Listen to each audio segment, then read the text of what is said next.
Hey guys, what's going on? It's Qwad here, and today I'm going to bring you episode number 3 of my Sports Talk Sniper series.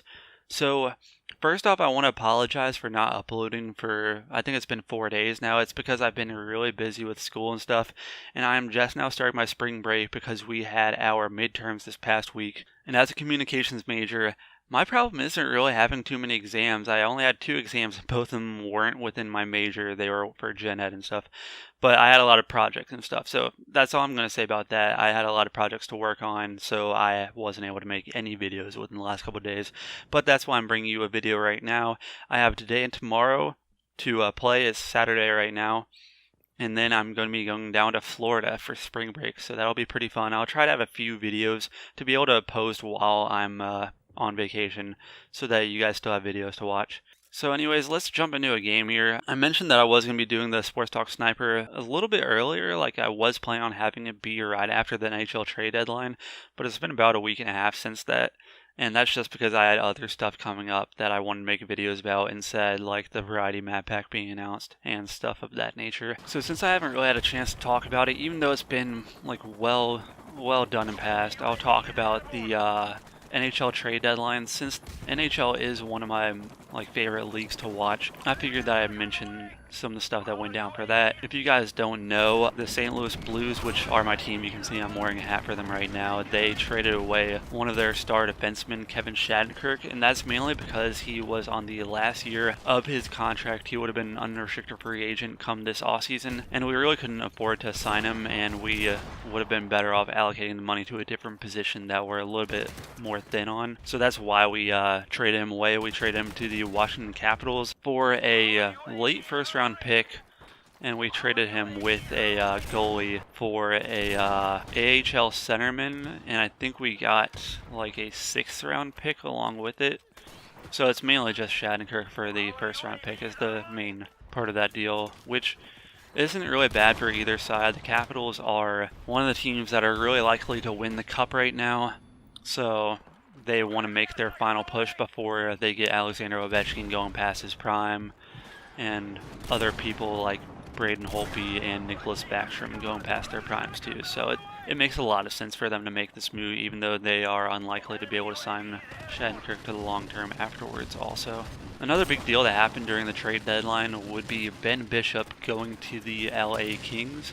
And this was the most surprising deal just because of the fact that the Kings have one of the best goalies in the NHL right now in Jonathan Quick, who just got back from an injury just prior to the Kings picking up Ben Bishop. The trade that happened was the goaltender who was the starter in place of Quick when he was injured, Peter Budaj, I believe it's pronounced. He was traded to Tampa Bay in exchange for Bishop, and I think there was a pick on one of the sides of it, but it wasn't a major pick and it wasn't really what mattered. Basically, they just traded their goalies.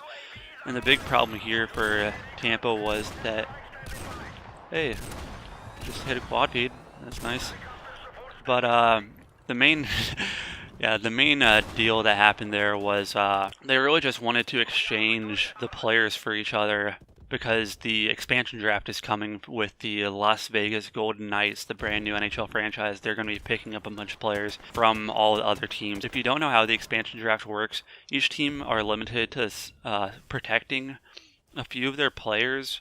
I think it's like 1 goaltender, 3 defensemen, and 7 forwards, something like that you get to choose, and some of them are based on contracts, like if they have a no trade clause or a no move clause. It depends on all that. If you want to find out more, you can go look it up. There's a bunch of websites such as capfriendly.com that will show you completely in-depth stuff about what to find out about it. But that was one big deal because the Lightning have a really big goalie coming up. He is a really amazing prospect in I believe it's Sergei Vasilevsky. He's a Russian goaltender. And they mainly want to protect him because he's really young. He's more of the future of their team right now, when Ben Bishop is the current generation, if that makes sense to you. So they really just wanted to protect the future more since he has more potential than Bishop, even though Bishop is arguably better right now. They're both really good. And one thing that is just really surprising about this is that the LA Kings now have both Ben Bishop and Jonathan Quick. with a couple more years left on each of their contracts. Neither of them are going to be a free agent or anything on the same team, so one of them will have to be unprotected. And like, to put it in perspective, these are two of the players that were two of the three finalists for the Vezina Trophy, which is the trophy that is given to the best goaltender in the NHL. So they both placed second and third out of the entire NHL last year for goalies. And now they're both on the same team, and one of them will be picked up by the Las Vegas Golden Knights for the most part. That's at least what seems most likely, because I think there is some way that you can protect two goalies, but you have to give up protecting like two extra forwards or something of that nature. You'd have to look up the exact rules for it. It's going to be most likely that one of those two goalies will be going to the Las Vegas Golden Knights. I've heard a lot of rumors. They're just purely rumors, but it might seem like Jonathan Quick has been like having some big struggles, so he like even could do something such as retiring, but that is like purely speculation. Like, there is nothing that says that will actually happen. So that is one thing there. And some of the other deals that happened were stuff like Drew Stafford going from the Winnipeg Jets to the Boston Bruins. He's a pretty good player. This is the most surprising deal in my opinion. He went to the Bruins for a 6th-round pick, and this is because he is he's just a rental, which means that he's going to be a free agent come the end of the year.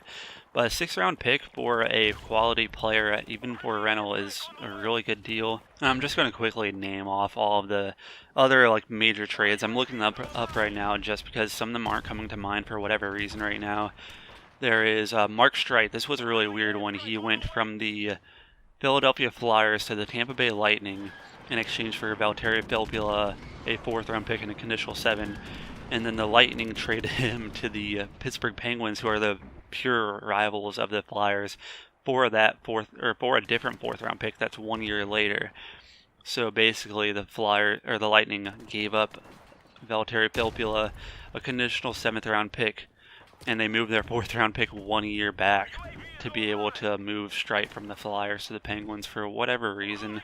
I think it might just be to clear up cap space, but Filppula is not a bad player, so that was one pretty weird trade to say the least that happened. There's a bunch of smaller ones. Curtis Lazar went to the Calgary Flames. Kyle Quincy went to the Columbus Blue Jackets in exchange for Dalton Prout. I think he got traded from the Red Wings earlier in the year. I don't think it was during the trade deadline.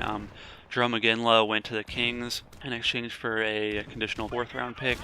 Thomas Vanek went to the Florida Panthers. Steve Ott to the Canadiens. David Jardin to the Oilers. John Oduya back to the Blackhawks. Victor Stahlberg to the Senators.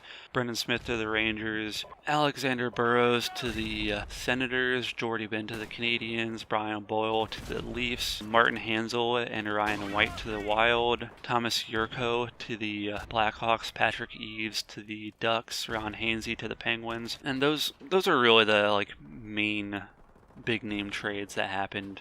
I talked about the big two between Bishop and Shattenkirk. Those were the two that everyone saw coming just because of the Lightning having their problems with the expansion draft and the Blues having their problems just being able to get rid of Shattenkirk for something, because last year they lost both David Backes and Troy Brouwer for absolutely nothing to free agency. So they mainly learned from that and just made sure that they moved him afterwards. And this is one thing that I was not planning on talking about, but since it is coming around right now, I figured that I would talk about the whole March Madness deal, because today is the day of a bunch of the major conferences having their conference championship game. So that is a big deal. There is the ACC conference championship game between Duke and Notre Dame is going to be happening tonight.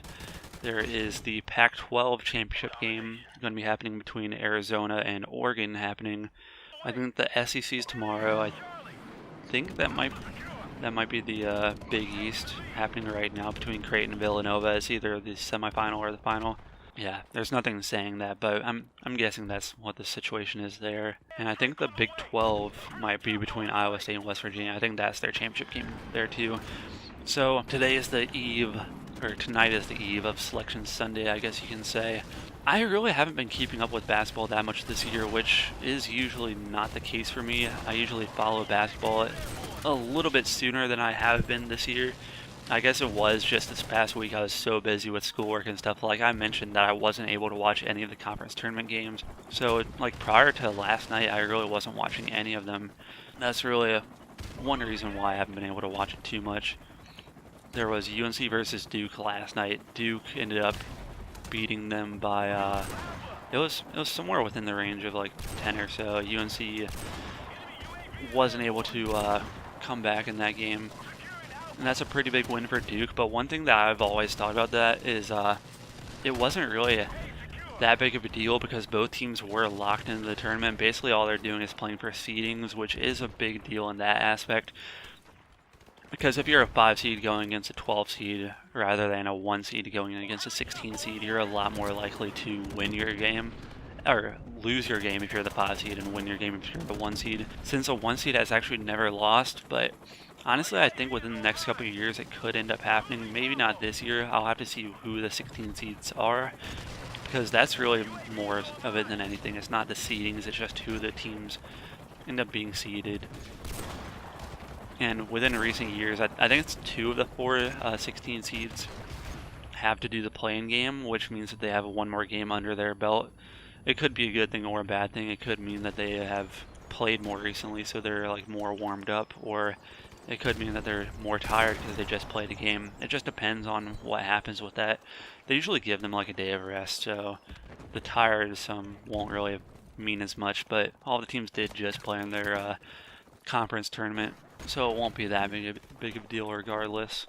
I'm not sure what I'm going to be doing for Selection Sunday or the tournament. I'll have to check to see when the tournament starts. It's usually 3 or 4 days after Selection Sunday, so I might try to make like a video about it. I'll see what I do. Actually, I was thinking about this a second ago. I might try to do some, it won't be like for prizes or anything, but I think it would be cool to have like a sub, or just like within like the whole community, I can get a bunch of my friends to do it also, have like a bracket, like competition, like creating the bracket, like who you think is going to win the tournament and stuff.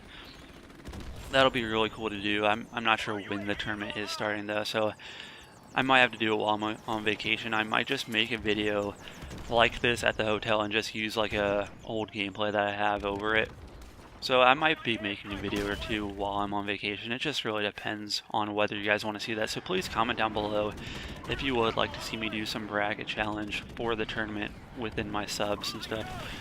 Maybe I can like do a dual video with whoever wins, or have some type of put you in my sub box, because I mean it's not really like, I don't really have money to like give away, and I don't really have like a bunch of subs and stuff, but it can just be like some cool little thing, maybe just for like shits and gigs and just like the fun of the competition, just do something like that.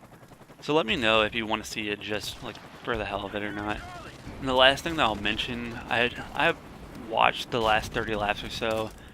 I'm a decent fan of NASCAR, but I don't know that much about it. But the Daytona 500 happened 2 weeks ago, because today's Saturday. I'm not sure if there is a race today.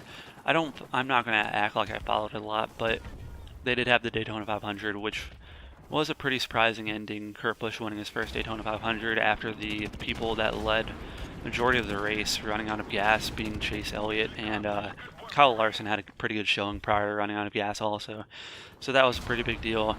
And other than that, I think that'll be it for the video. Let me know what you think will happen for the tournament, whether you want to see me do a bracket challenge or not, whether you want me to maybe do a like Selection Sunday special, something like that. Since I will be here on Sunday, I might be able to make a video for that anyways. I actually just reached 12th Prestige, so that's a good point there. And let me know what you like about the video, what topics you want me to talk about coming up soon, because I want to make more of these. I hope that you guys enjoy the videos.